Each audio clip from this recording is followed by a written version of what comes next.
अच्छा ई बसबिट्टी बासी के की कहबै जे उ अहाँ के आयोजना केलकै है बसबिट्टी बासी के कहबै जे साधु संत के अतिथि अभ्यागत हजारों एहिठाम स्नान करै छै, एकरा अहाँ सब विकास में जोर दियौ। काल्हि विकास हैत तऽ पर्यटन प्रवर्धन धार्मिक तीर्थ स्थल जे एतऽ भऽ जायत तऽ अहूठाम लोक आयत, नित्य आयत। जेना सरजुग स्नान जे करै छै, जे जाइ छै अयोध्या ओ जे छै से प्रत्येक दिन सरजुग स्नान करऽ के लेल ललाहित रहै छै।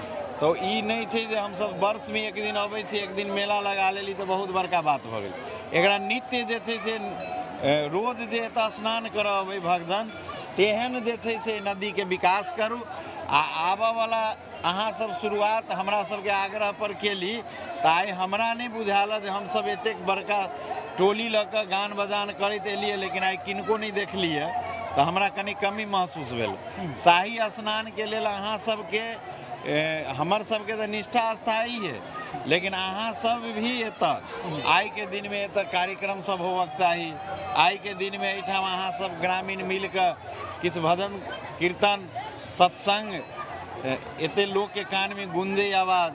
और हम सब साधु संत अबै छी, सब साधु संत के आग्रह करियो, सब साधु संत के एहि पर आस्था से जोड़ियो। काल्हि साधु संत के चरण पड़ला से ही तीर्थ के विकास होइ छै।